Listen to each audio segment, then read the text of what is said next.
Hi guys, Roxanne here from Tiny Home Living. Well, I'm a little bit upset with myself today. We were in a hurry to get going to the city today, and I looked in at Wilma, I think was out of the box, and there were only 4 eggs and no new baby. So I thought, like, did the cannibals get in there and eat one of the eggs after it got broken or whatever? So anyway, didn't have time to think about it really, but I thought, well, one must have gotten broken. And she was chasing the other hens away from the box, so I thought, well, maybe they ate the egg. So we came home, and I had just put clean shavings in there yesterday. Came home, looked closer, and immediately saw the dead chick still like shrink wrapped in an egg shape in the membrane. There was only a little bit of shell left on it, but the membrane was completely shrink wrapped around it. So, you know, I was kind of second guessing myself about helping the other ones and interfering and everything. Everybody says don't interfere with nature and everything, and now I'm really ticked off at myself for not paying attention this morning.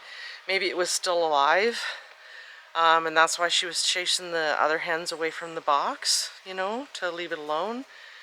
Because when there is a little bit of blood on it and everything, and I throw the shell out, they go nuts. They go absolutely insane. It's like as soon as they smell blood, they go nuts over the shell.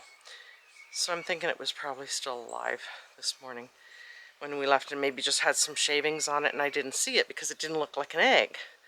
Anyway, it was fully formed, and so I'm still hoping. There's 4 more under. I'm still hoping that they will hatch. But, you know, you always second guess yourself. If you interfere, you're worried that, you know, you're interfering. And if you don't interfere, well, now I have another dead chick, right? So, anyway, there are lots of things to be happy about. And she has 8 chicks. I'm still hoping the other ones, I mean, she's still sitting on them and tucking them under and everything. I think they must know. I think they must sense when they're ready to hatch, because I think they move and everything. And they certainly move when they start pipping. Anyway, kind of upset with myself and upset with the chick. But it's a beautiful day. Let's go pick some cherries.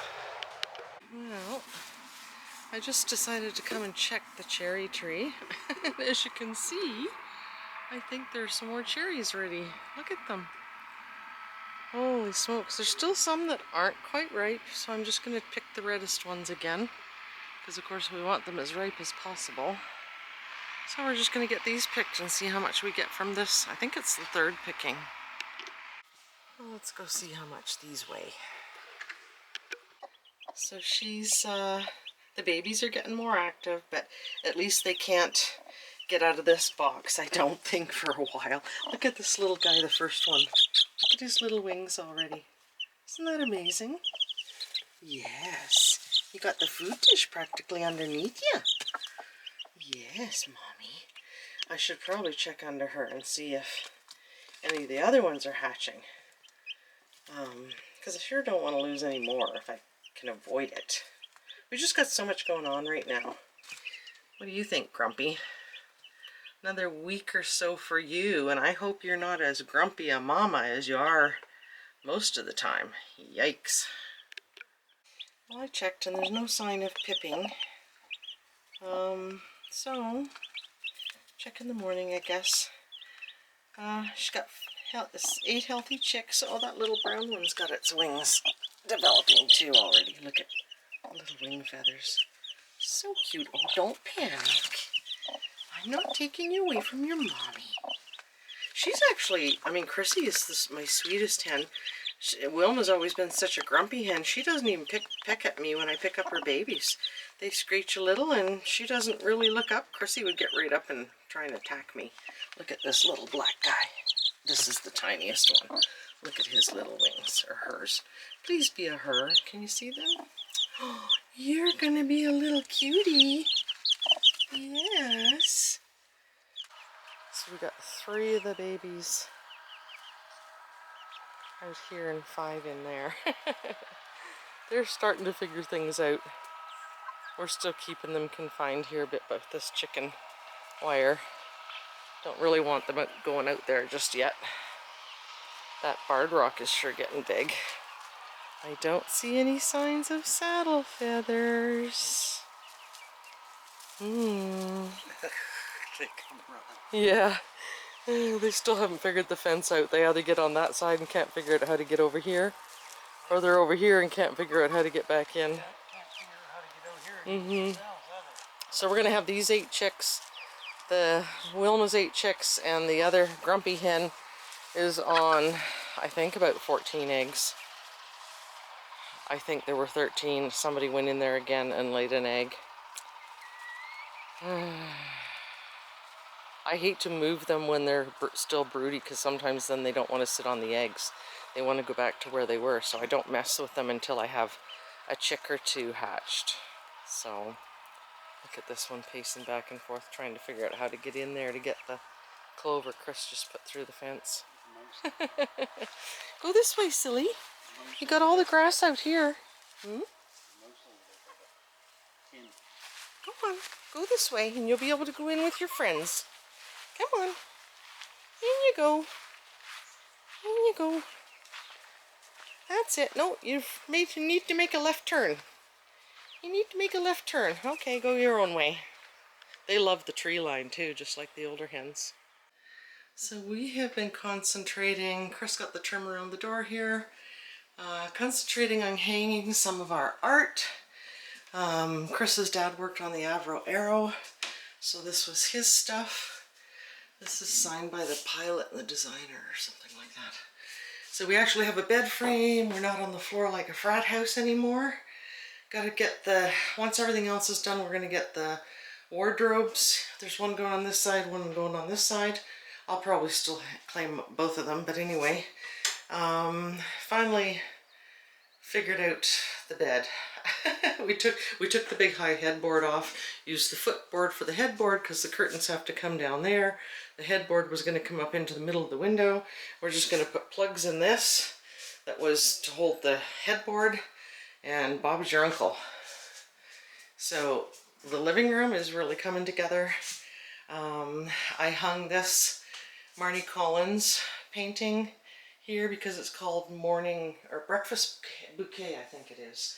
This one, I can't find the pegs for my shelves, so that's making me a little bit cuckoo. Got some other, this is an etching. My beautiful cross that I got at Christmas time. Friend at work at church makes them. Gotta find cushions for this because Chris is whining about that. I've got the shelves in here, so just gotta figure out as I unpack what I want to put where. And got my mom's print here. I bought this for her birthday or Christmas one year, many years ago. And so when I cleaned out her house, of course I wanted this because it makes me think of her. She loved her cardinals. This little table was from her home too.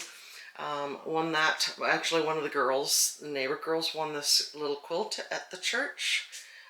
T and, or no, it was Janet Oakey was talking. So Sandra made this, and one of the girls said, "Oh, if I win, I'm going to give it to you," and she won. So that's my all-time favorite painting. That's a Dorothy Chisholm. This is another Marnie Collins. Another Marnie Collins. I think that's Catherine Sherman up there. And then we have a whole stack here that we still want to hang, but we're going to put the Nova Scotia prints above this little love seat, and then I will figure out the spacing for these ones to go along here. Because of course this big long wall has to be filled up. But yeah, this has worked out pretty good. I had that brown chair over here, but then the ottoman was like this, so this is a much better way of putting it. We're going to custom build a table for in here with some wood that we have. And then we're going to make it go all the way up there, and we might even step it up so that the lamp can be back there, and then we have room for our drinks or whatever here. And then I'd like to find something to put at the back there to maybe even pull this table forward and put our printer back there. That's what I'm thinking. But yeah, it just feels so much more like home now that we're getting some of our things in here. We've got a lot of things that we've collected. This was made by a blown glass artist that was in Bloomfield, the village that my grandparents used to live in. He's passed away since. So, yeah, and I'll find some of my picture frames and other things of my kids to put on these shelves. And Chris got the bracket for the TV today, but unfortunately the one we wanted has to be ordered online, so he just ordered the TV. It's supposed to be here Tuesday. And of course, look at this. Like, he wanted a huge TV, and it's like, okay, it's gonna be 3 feet from your face, right? Anyway, he's happy. His new TV's coming. So, yeah, it's really looking good. Lots and lots and lots and lots of things still to do, but now I keep putting junk down here. Gotta get that cart cleared off. That makes me crazy. Gotta get the cast iron project done there, where he's making another rack with shelves to put my colored cast iron here, so it's not in the bookshelf. So yeah, tons of things going on, and really, really, really happy with the way things are looking. Let's see how much this little pail of cherries. Almost 3 pounds, and there's still some on the tree. I don't remember what we got from the first picking. Chris did remind me this was only the second picking, but huge improvement over last year, which was literally 3 cherries. Another picking of raspberries tonight. Should have been picked yesterday. They were literally falling off in our hands into the bushes where we couldn't see them. And these are really ripe. I picked them 3 days ago. So that's another almost 3 pounds. I am so tired. I'm gonna have to wash these tomorrow. I'm just pooped.